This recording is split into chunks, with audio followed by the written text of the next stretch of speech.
heading to Corrals and try to look for the property. I have with my friends, Pastor here, Pastor Trey, Pastor Gray, Pastor Joe there at the back. So today is July the 5th. Looking for the possibility of as the place that the Lord's leading us. Keep us praying for us, guys. Thank you. Do they have worship going the whole time? No, they trying to do here every night is from like 7 to 11. We're trying to run right there at Sabine.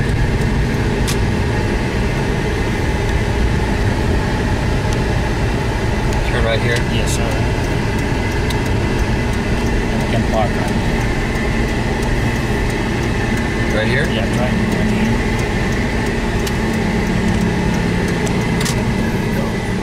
It's Corrals.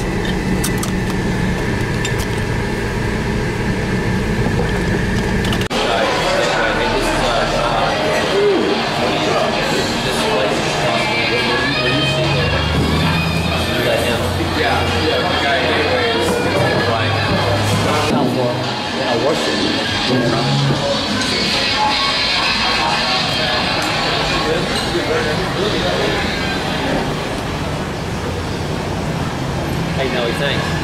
It worked out well for him, but that's a success story that really didn't think about the game very well.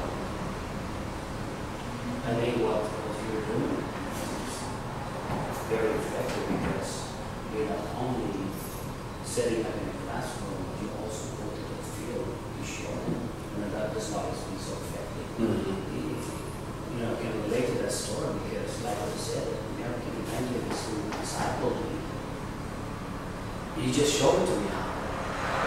Yeah, we were doing like 50 hours of classroom to get there. Oh, no. And not until I became a pastor, there's another missionary came in the church small time pastor, he told me to go to Bible school. And most of the things I'm learning from the Bible schools, I already experienced. Lay hands, all those, everything, you know? Yeah, that makes sense. But you know what, you know what background you had? The one to know not to approach that guy because right now he's a little strung out.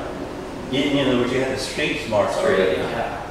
And so what many of the churches are afraid of is my kids have been isolated and insulated from that. Sending them to street, 6th Street is like sheep into a wolf's tail. Yeah, that's right.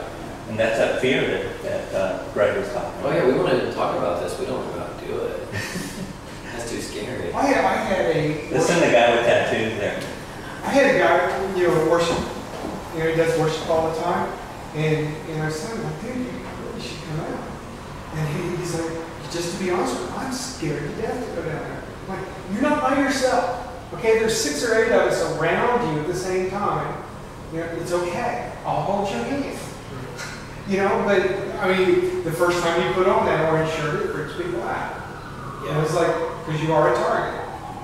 You know, but you also see the conviction of the Holy Spirit come on people left and right down there. I mean, last time we were down here, I had a guy from Gateway.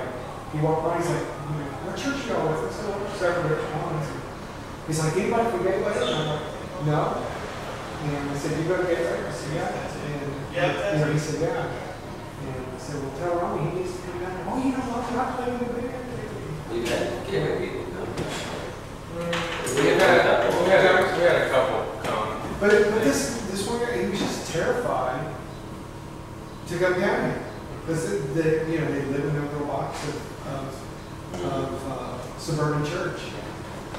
Yeah, that's the inside the walls.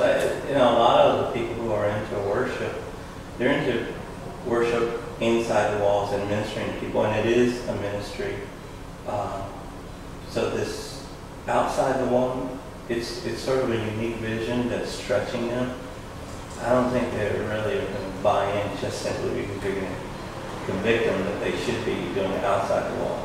They're very comfortable where they are. I think that normally it's a relationship when you say, "Hey, come with me and watch this." It's not bad. We will survive. You don't even have to do anything. Just do anything. Just pray. Just pray quietly.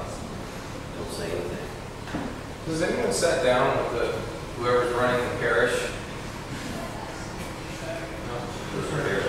Parish down the street.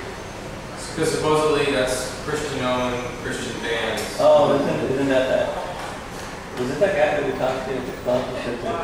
You're not talking about the Salvation Army thing. No. It's on 6th Street. It's upstairs. It's the parish. It's like I've never heard of it. blocks on the right.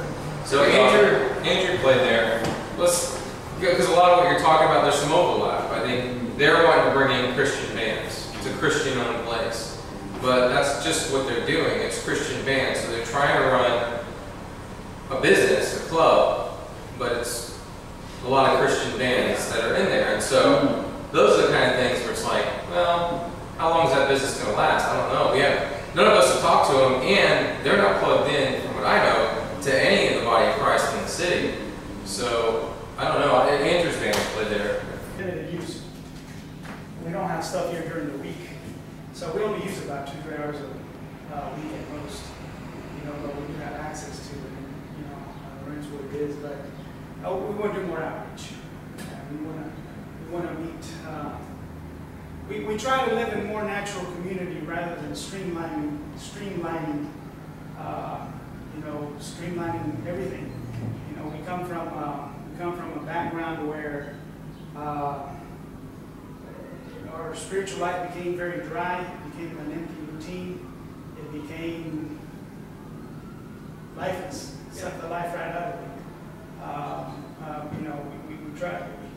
We used to try to build community through establishing programs or whatever, which obviously the intent is always good, but I don't know that it always accomplishes its purpose.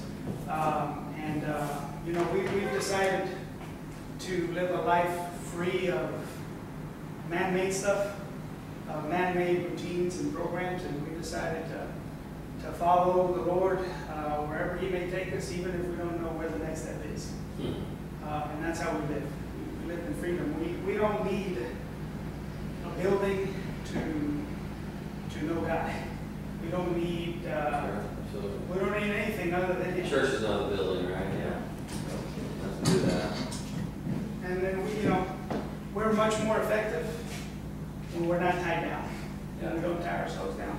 This is great. I think this should continue to be a place of worship, a place where the church can meet. I've looked up and down 6th Street, up and down Congress. I don't think there's a more appropriate thing that's affordable and that works. I would give it a 9 out of 10.